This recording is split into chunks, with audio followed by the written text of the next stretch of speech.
The video you're about to see first aired on the Chat Sports YouTube channel, but as we've said before, our draft coverage is right here. So if you just love the NFL draft, you don't want to deal with other stuff around the NFL, hit that sub button. All of our draft coverage from all our different channels across Chat Sports will be posted here.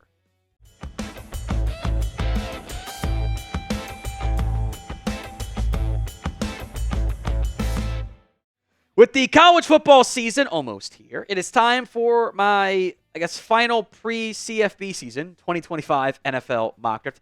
Second one I've done in a long time. I didn't realize how few of these I'd actually done. The order is based on the current Super Bowl odds, so take it up with Vegas, not me. Number one is the Patriots, and I don't necessarily think that they'd actually keep this pick. They'd probably trade it, but they're not going to go quarterback here. I think the best thing you can do if you have a young QB is get that guy some help.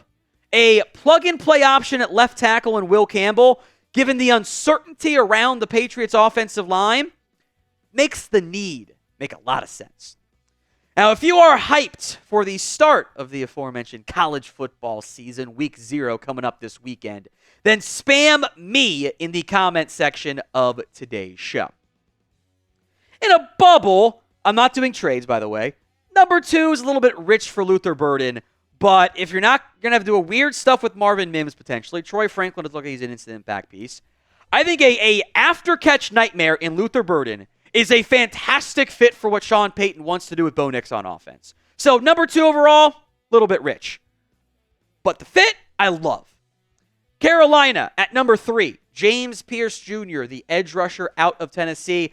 I am a huge fan of his game. I'm probably higher on him than most people are, or at least some people are, I guess. But again, pass rusher to replace Brian Burns. You're filling needs. And I think in general, the top of this board, the top 14 players, you can make arguments could all go a lot higher or a lot lower. Maybe not too much lower as you get further down. But that ordering is still TBD, but the players are really intriguing. The Giants at 4. If you're picking 4, it proves Daniel Jones is not it. It probably has to be a QB. There are things to like and not like about Carson Beck. I think the stability is a nice one there. I think the overall consistency is pretty solid. I don't know if the high-end traits are there. But it's a down QB class. So where the QBs go, how many go in round 1 is very much up for debate. Tennessee. I kind of love the idea of taking another tackle and pairing him with J.C.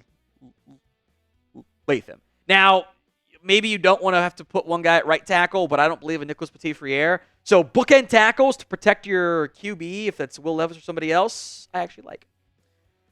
Abdul Carter is number 6 on my list. And look, maybe this is the low-hanging fruit in me.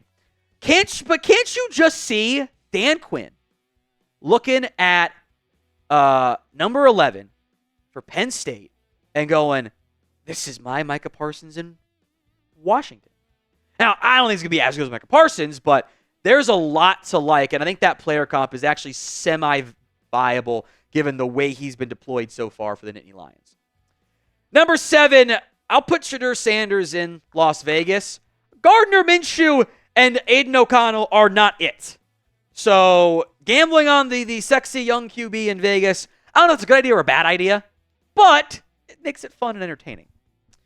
The Saints at number 8. This is just actually a straight best player available pick. I know they have Brian Brzee at DT. Maybe you don't need 2 of those guys.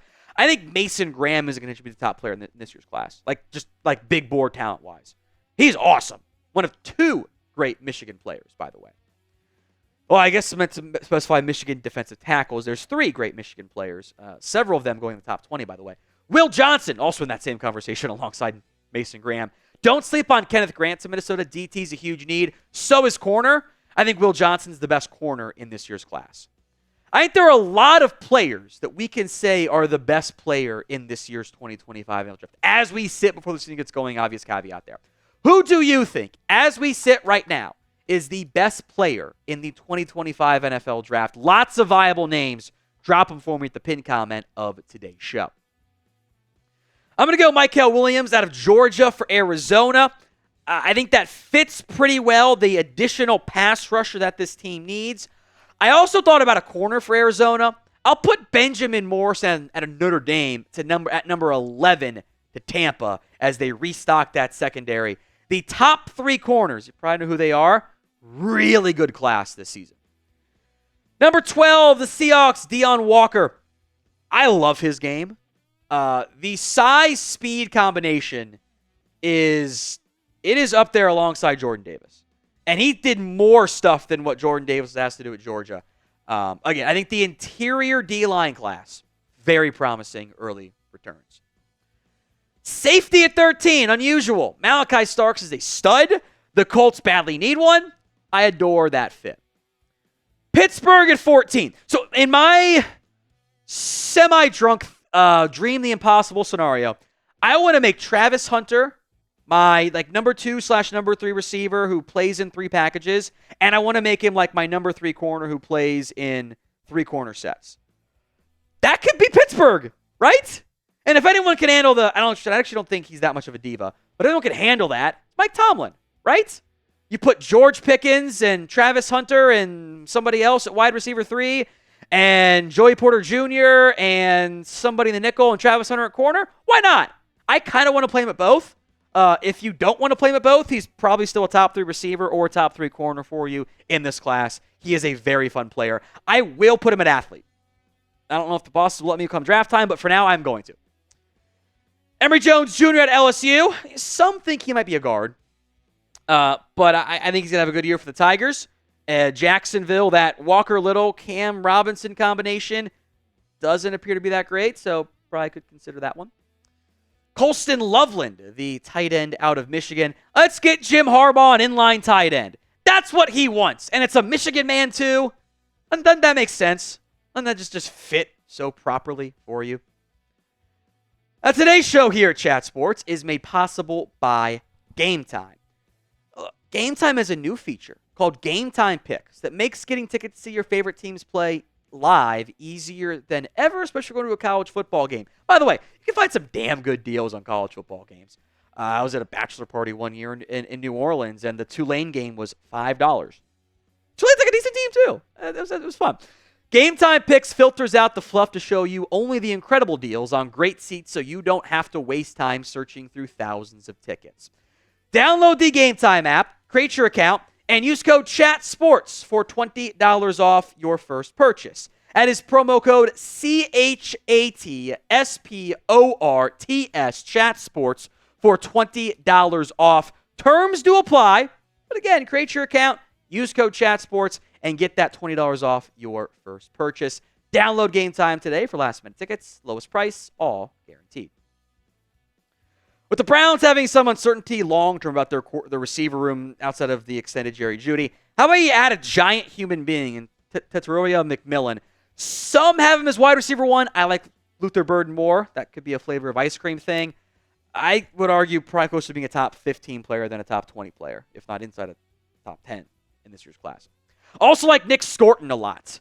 I said the top 15 guys, all great. Maybe I should have expanded top 21 or so, give or take. Nick Scorton, the Bears need another pass rusher. The Purdue to A&M transfer he's really good. Don't sleep on him. I am very excited to see how he plays this upcoming season. Number 19, Takario Davis. I think the Rams could use another corner still. I don't think that they should view themselves as being done at that spot. And I am a little bit higher, I think, than most people on Takario Davis and on several Arizona players in general. But I do like what he has to offer. I think it'd be a fun fit in that Rams defense. A name you might not know. Shout out Dane Brugler for mentioning him, I think, more than other people did. But I think he's right. Siobhan Revell out of East Carolina. This is where CFB 25 is going to be helpful. He's really good for East Carolina in the game too, by the way. Underrated corner prospect. A lot of things to like. The size, the athletic ability, checks off all those boxes. Could be to an extent. You know, Quinyon Mitchell had a great year for Toledo, but then blew up at the Senior Bowl. Could be something similar here. Number 21. Don't sleep on Kenneth Grant. The other Michigan defensive lineman is very well regarded around the NFL. I was told there's at least one team that sees potential top 10 pick ability there. And I know that for a fact. So, Grant, don't sleep on him. If you guys want more NFL draft coverage, you've come to the right spot. Hit that sub button, youtube.com/chatsportstv for more updates and more coverage on YouTube. I think corner's still a need with the way the Packers have kind of changed their defense under Jeff Hafley. They're going to play a lot more cover one. Let's go with Denzel Burke. I think he could have gone pro, been a top 50 pick last year. I think he's going to play really well this year for Ohio State. Now, running back is the easy pick here for Dallas, but let's mix it up. Let's go with Tyleik Williams out of Ohio State. Osa Odighizuwa was a free agent. The under-contract defensive lineman, who we know will be on the team this upcoming year, like maybe Justin Rogers is, he's a 7th-round pick anyway, is Mozzie Smith. That's it. So getting a DT, they don't pay Osa, absolutely is a need. I kind of hate myself for doing this and caving, but Connor Wigman has talent. I need to see more growth out of Wigman, out of Quinn Ewers, out of all these quarterback prospects before I buy into them being true first-round guys. But the NFL seems to be quite high on him. And if that's the case, sitting here behind Aaron Rodgers and continuing the cycle could actually make a lot of sense for New York if they play well. Because without Rodgers, I don't know what that team's plan is at quarterback. How many QBs do you think actually end up going in round 1 of the 2025 NFL draft? Is it 3? Is it 2? Is it just the 1? Like the Kenny Pickett year? Sound off for me in the comments of today's show. Number 25, Walter Nolan, who recently transferred from Texas A&M to Ole Miss, a former top-touted recruit in the nation. I think the Texans need another impact piece on the interior of their defensive line. I would actually very much like to see that be Walter Nolan. I think there is the ability to maximize more than what we've seen so far. Matt Milano banged up again. The Bills might be looking for another impact linebacker. Harold Perkins, I'm curious how he gets deployed this year. He can blitz, but he's not an every down edge rusher. He's too small. I think off-ball linebacker is going to be a spot. I think he's got a lot of up and down potential in terms of like his stock this year. Bengals took care of the right tackle need last year with Amarius Mims. Let's take care of the left tackle, or the left guard, excuse me. Jonah, out of Arizona State, Jonah Savanaia, who I think is the tackle for Arizona, might play guard in the NFL. Plug him in at left guard. Keep protecting Joe Burrow. The Eagles love premium position draft picks. They take receivers, they take corners, they take edge rushers, they take linemen. Let's go back to the edge rusher well. Princely Umanmielen, Florida to Ole Miss. I thought there were dominant moments for the Gators. Can't wait to see him this year. A name, if you don't know, you need to know. Alec Ayomanor. That is the Stanford wide receiver who you might remember for absolutely torching Colorado. Not that you guys were watching many Stanford games. Why would you be? Love the size, love the playmaking, love the production. I think it's a great fit with Amon-Ra St. Brown and Jamison Williams, a wide receiver for Detroit. I don't know if Ernest Green's going to be a left tackle or a guard in the NFL. The Ravens might need both, though. That makes them a good fit there at number 30. And the Ravens do love those, I used to say Power 5. It's Power 4 now. Big boy program players. I don't think KC is going to keep both Trey Smith and Joe Thuney long term. So let's plug in one of those guys here instead and get Tyler Booker, who is pound for pound, even though he's big, might be the strongest player in college football. And even just drop the pound part. He is the strongest player. It is unbelievable how much power he has. Finally, the Niners get a tackle, maybe a left tackle long term there for you. Ariante Ursary out of Minnesota moves a lot better than you might expect for someone of that size. So I am very excited to see how he fares this upcoming season. I think there's a lot of talent on that Minnesota offense that they can figure out the quarterback play too. Of course, the Niners have all the talent in the world too, but they got to get some more trench players. Who did I leave out of my 2025 NFL mock draft? There's only 32 players. There's a lot. There's half of those guys might not be first-round picks. Maybe it ends up only being like 10, but that'd be really good, historically speaking. Who did I leave out? Drop that player name or names for me in the comments. For other players, I think Shamar Turner's going to have a nice year for Texas A&M. JT Tuimoloau. I kind of started a theory of if we've been talking about you for 3 years or 2 years now and you still haven't gone pro, maybe you're not really going to be a first-round pick. I like Patrick Payton. Landon Jackson from Arkansas. By the way, don't sleep on Mansour Delane from Virginia Tech. Not saying that just because I have him in one of my dynasties. He's very good. Quinn Ewers, I kind of mentioned earlier, but certainly worth the conversation here. He's got to be a better deep ball thrower, though. If the deep ball gets better, I will put him in round 1 happily because you got to be a competent deep ball thrower in the NFL. Ashton Jeanty, Ollie Gordon, Donovan Edwards, Quinshawn Junkins, Travion Henderson, all the running backs. It's a good running back class. I bet a bunch of top 50 picks, and probably a round 1 pick when it's all said and done.